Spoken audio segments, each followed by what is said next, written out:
Imagine if somebody pointed over to a big mountain and they told you, if you get on top of that mountain, you'll finally reach financial freedom. And so you look up at the mountain, and not only is it absolutely giant, like this is gonna take forever to get to the top, but it also has booby traps along the way, and a giant fire-breathing dragon at the top.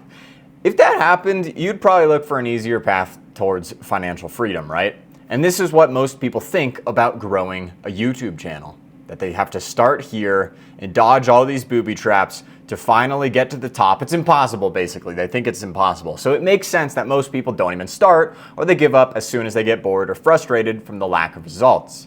I remember those days, and I don't say this to discourage you, but I just added it all up, and I've posted 1,173 videos on YouTube in the last years, in the last 6 years, which got me 4 successful YouTube channels and over 1.6 billion views total.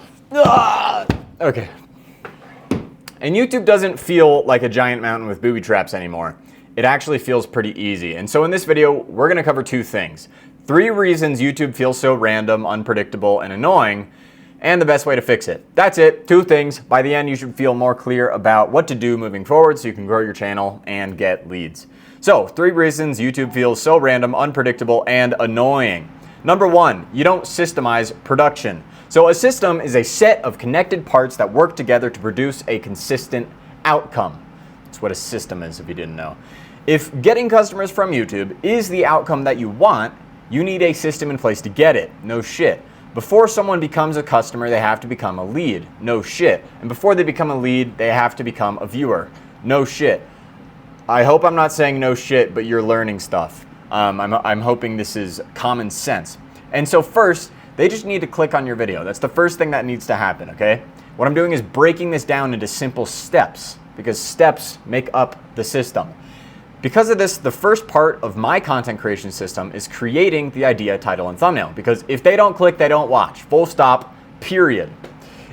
If you have no system, making content will feel like an impossible task, rather than a 7-step checklist that you can complete in an hour or in 30 minutes, depending on how long you want your video to be. Reason number 2, you haven't done enough. This one's pretty simple. Even if you have a system to follow, YouTube can feel pretty hard because you don't know what works and aren't skilled enough with each step. This is because you simply haven't done enough. I've posted over 1,000 videos, so of course I'm more familiar with every single part of making videos and I'm more skilled at each part. So think about the one skill you're better than everybody else at, or anything else at.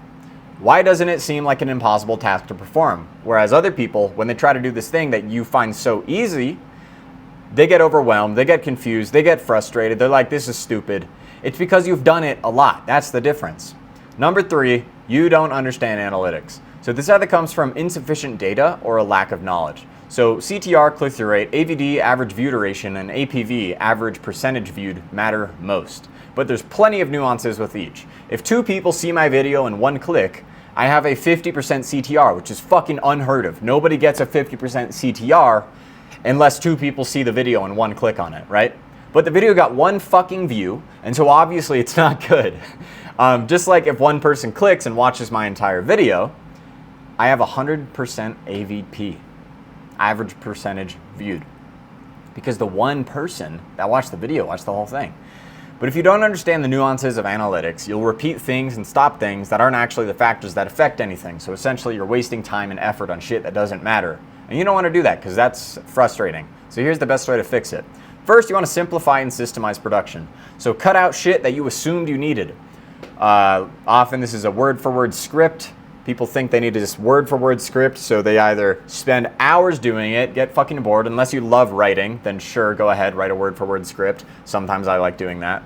But most people do not like writing, and so this is a very annoying thing to have to do to make content. So they hire somebody else, which then is like, it's not even fucking you. Like, if somebody else is writing your stuff, I don't understand that. I don't fucking get that at all. Or they use AI, and then it's just horrible. Fancy editing, just fucking don't do that.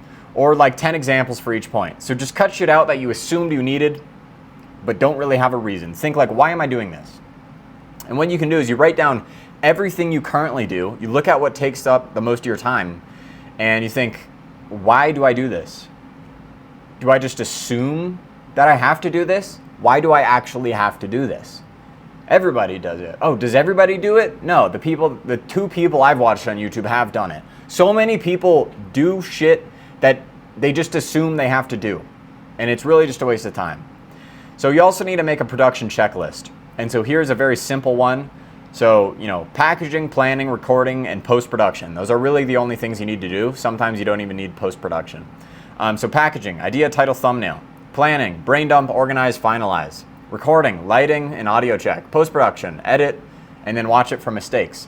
And if you just have this like a checklist that's 1, 2, 3, 4, 5, 6, 7, 8, 9, 10, that's 10 things you need to check off. That should not take too long. But when you look at this giant mountain with booby traps and a fire-breathing dragon, you think, oh fuck, that's very overwhelming. I don't want to do that. That's very intimidating. But when you break it down into like, okay, I just need to do this, then this, then this, then this, then this, and you know how to do all of those things, it's not that hard anymore. Next thing you want to do is sacrifice quality for quantity, temporarily. So maybe fancy editing is nice, but takes hours or hundreds of dollars, or you're constantly waiting on your editor to finish because you don't know how to communicate with them. Maybe you take 30 minutes setting up your camera and lighting. When you're starting, adding pieces to the puzzle is not a good idea. So start simple, find what works, and then add or remove. Instead of assuming, oh, here's how some people make videos, so I need all of these pieces. Don't add pieces to the puzzle. It's just more to figure out. And when you're a beginner, that just makes shit so fucking complicated. It's a waste of time. Finally, study analytics and get feedback. So once you get enough volume, you just got to study your analytics. Make friends with other creators, share your analytics. This is something I did with my first channel when I was blowing up a gaming channel. Then you want to find groups where people are sharing what works. And if you want the fastest progress possible, you can get direct feedback from an expert. I have a free community you can join where people are sharing what works, and I give you feedback sometimes for free, so you can join that. Link below for free.